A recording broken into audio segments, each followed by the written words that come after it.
Oh, hi. Hello.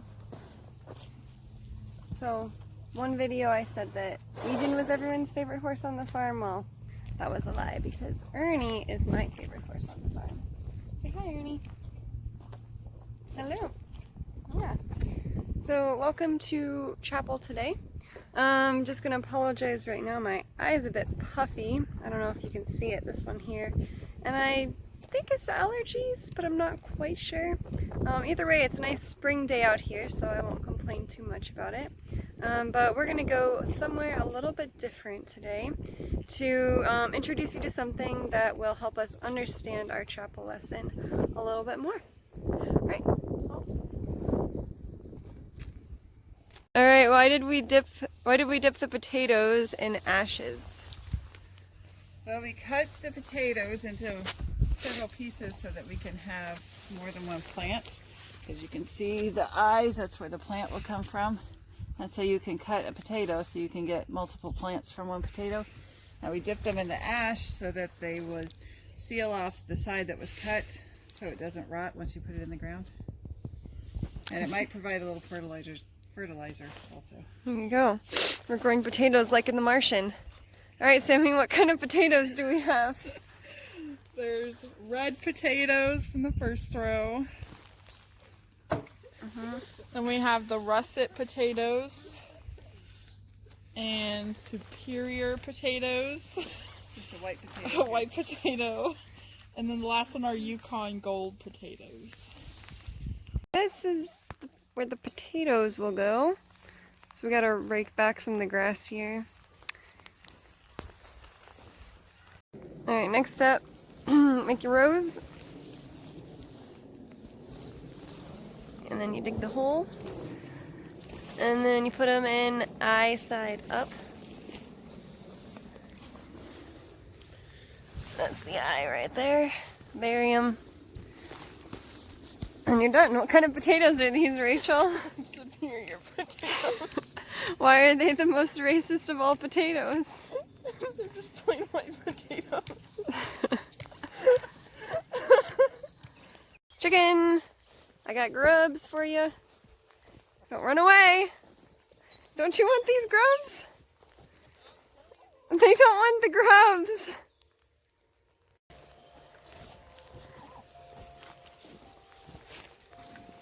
Come get the grubs.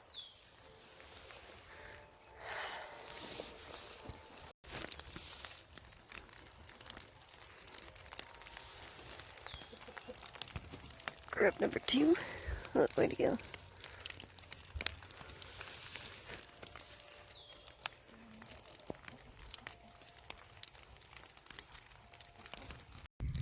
And these are our potato plants now.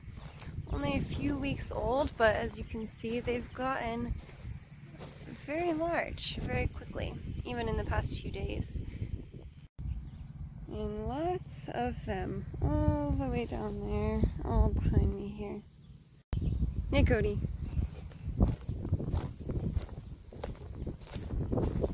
Got that wild surfer hair. No.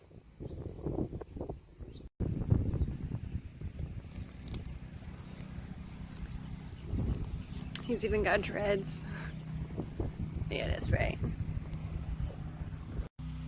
So as you saw before, when you grow one of these potatoes, you have to take the actual potato itself, not a seed, and you have to cut it up into pieces and let the sprouts kind of grow out of the eyes, and then you bury them.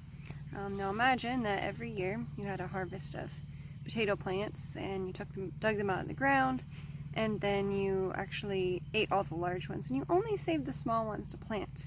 Now, you plant the small ones, you get plants, more potatoes the next year. But then imagine you do this every year. Well, eventually your potatoes are going to start getting smaller and smaller. Kind of like a type of selective breeding, right? But if you actually want to get larger potatoes, you have to dedicate some of those largest potatoes to grow, to plant in the ground. You can't eat them. So we're going to talk about a few verses from Galatians today, Galatians 6 to 10, and here are the first 2 verses.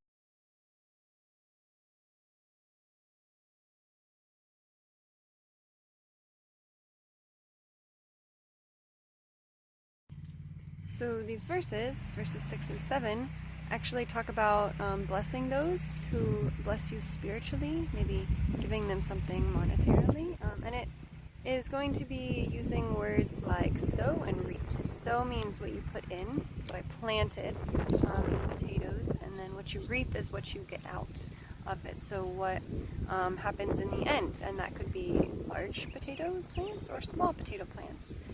But we're learning here from this passage that you should be putting into the things that matter, these spiritual things, right? You should be planting those largest potatoes, and you should be planting them not just for yourself, but for others, for the ones who are blessing you. So think about the people who pour into you, and if you can't give monetarily, then how can you be blessing those people? How can you be encouraging them?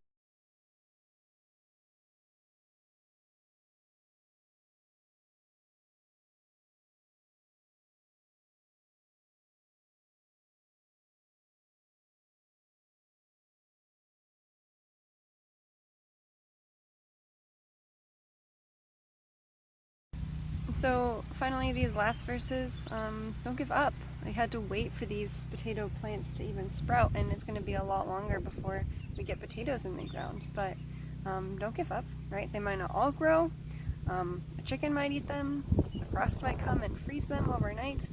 But be patient and do what you can, and really just sow the good things.